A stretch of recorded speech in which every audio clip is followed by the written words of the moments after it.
'Tis a far cry from a Led Zeppelin standard, the epitome of heavy metal glitz, glamour, and outrageous behavior, to the stolid homes and quiet lives of the horse and buggy Amish. I am proud to be one of that small band of unrepentant rock and rollers who have made the trek, from the tight jeans and wild hair to the homemade trousers and unshaved beards. A voyeur in both worlds granted, face pressed against the glass, knowing that entry into either realm is a hopeless quest. Still, both have taught me, from the hedonistic pursuits of adolescence to the world weariness of middle age. In the words of the dead, what a long, strange trip it's been. My pursuit of hard rock began early, about the time it became clear that such interests might drive my Baptist minister father to drink. The Who, Deep Purple, Black Sabbath, even Billy Thorpe's one-hit wonder graced my record collection. Still, the place of honor was reserved for the greatest rock and roll band to ever perform, Led Zeppelin.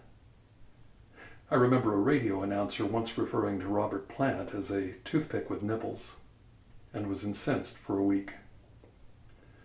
Days of wine and roses they were not, more like days of Boone's Farm and zigzags.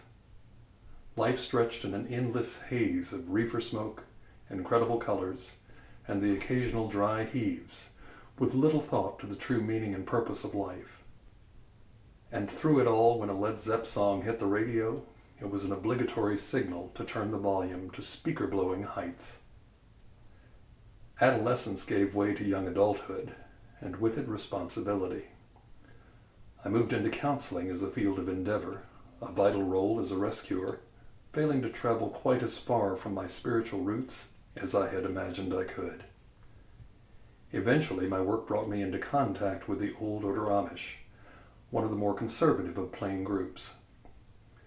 No external electricity, motor vehicles, or anything other than the simplest and most standard of dress. My first lessons included the prejudice against their antiquated ways. Gradually, my lessons came down to the reality of the Amish as a people. Are they human? All too much so. Their struggles are the struggles of any group who live closely.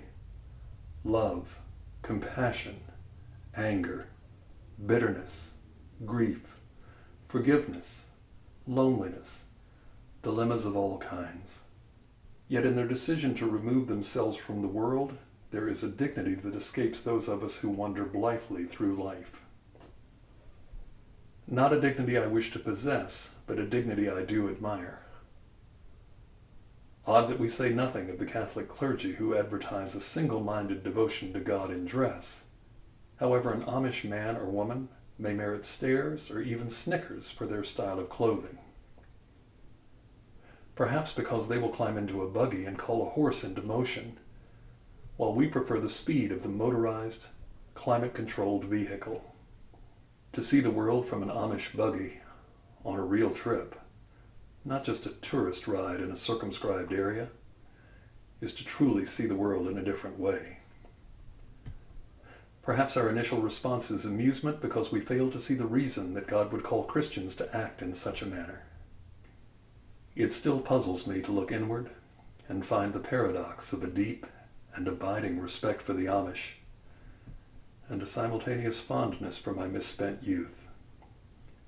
In particular, when I first began visiting Amish homes on a regular basis, I found the coincidence, or not, of the old Led Zeppelin tune Black Dog playing at least once on any trip to or from the quietude of Amish life.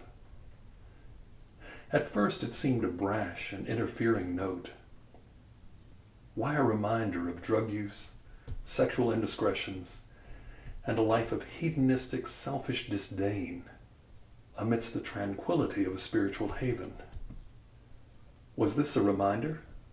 I am a bad person no matter what I may feel. Baptists are past masters at inducing long-term guilt. After a time, though, the song became a soothing metaphor. The far reaches of my life were not so far apart after all. Amish spirituality and badass rock and roll both shape and mold me, I am a whole person, seeing the world through biased but inquisitive eyes because of the experiences that lead me forward. That skinny, wild-eyed adolescent, with little thought but personal satisfaction, has given way to an overweight, tired-eyed adult with a greater awareness of the need for empathy. Yet as a child of God, encountering different points on the same journey, I can say with honesty, although not in that famous plant falsetto, got a flamin' heart, can't get my fill. May the quest for life and love, experience and nurture continue apace.